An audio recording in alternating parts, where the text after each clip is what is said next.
So I think that count up is not just about money. It's about abundance. And then abundance means having things that are plentiful.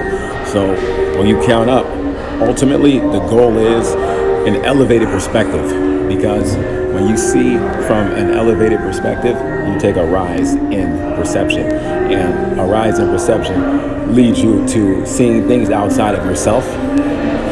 Like how you look at a Google map, see from space, the world, and you see the regions and how the world is structured and how it's built, and take in all of what it is.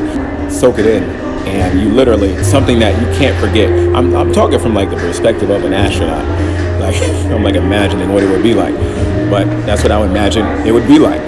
An astronaut looking at space, and you always hear about how like they're in awe, you know? They're like literally frozen by this perspective.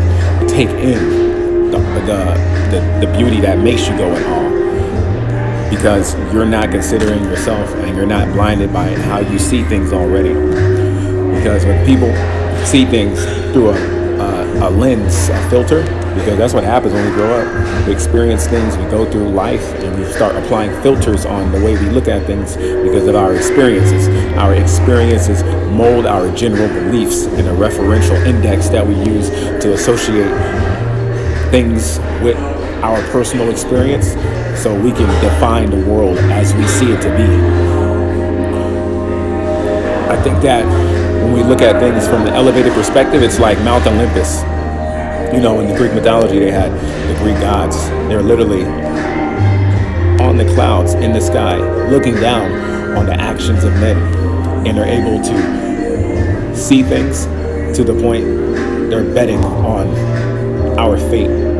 Only because they know what situations are going to happen. You know, what kind of interactions lead to what kind of results most of the time. And they're able to play with that. And I think that we can do the same thing with our lives if we look at things from an elevated perspective. That one of the reasons that's important is because any situation that we're in, business, family, whatever it is, an elevated perspective is always useful because it's usually something that's outside of yourself. It's not anything that's biased, and it's truth-based. So you ever notice how like when you get the truth out of your system, you feel like light, like you feel like lighter. Heaviness just leave your body. And the lighter you are, the higher you rise. And light is the highest form of intelligence. Because it moves the fastest, and it's the most amazing and most effective element in the world. Think about it. Information is transmitted through light. Light holds information. Our optical nerves transmit frequencies to our brain. That frequency is light. It's electricity to our brain.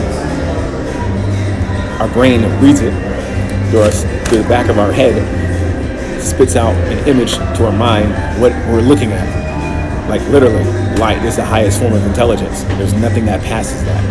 So, lightning comes from the sky. Everything just seems to come down. I think if we go up, we can kind of find the source of intelligence. I think if we count up, we find the source of wealth. I think if we count up, we find the source of everything. But without an elevated perspective, you don't know shit. And you keep repeating the same mistakes over and over and over. Nothing wrong with making mistakes, but I think there's something wrong with making the repeated mistakes, preferably more than twice. But it's always a bad mistake to make a mistake more than once. You know? But I think that counting up is more about elevation of everything in life, not just money. But count up is always what you want it to be. What else can you say? Count up. Don't want to break that down because people are asking me, they're messaging me like, hey, count up. What does it mean? Not a lot of people, just some. Most people say it. I've been saying it a lot, like my circle. But I think that when you really break it down, the up, like I spelled the count and I put the up, UP capital, for a reason. Because up is where we want to go. We don't want to go down. Think about it. When people say they feel down, like, what the fuck? Why would I ever want to feel down? Depressed. Or you weigh down. Like down is just always so, what's down? Hell. Everything's down. Nobody ever wants to feel down. I'm down with you. No, don't be down with me. Raise me up. Lift me up. Count up. Yeah, I want to give a brief definition and breakdown of that. It's deeper, but this is just something that came to me, and I wanted to put it out. So, yeah, take it into account. Count up. Checking in to see what you're under the influence of right now. I'm completely under the influence of infinite intelligence. The internet has been accused of wrecking many things over the years. Specifically blacks going to jail and to prison. You're getting your fear from, you're getting an antidote from. Except that antidote is just good enough to make sure you come back again. And again. They will and not again. have a chance. And again. In the early 1980s, the nation's slogan was clear. Just say no, babe. Blockbuster video, travel agency, roadmap, empathy, civilized debate, and porno max. One thing it hasn't killed, though, is the conspiracy theory. In fact, numbers of poor people, and specifically black, going to jail and to prison, and they will not have a chance. In the early 1980s, the nation's slogan was clear. Just say no. Crack now.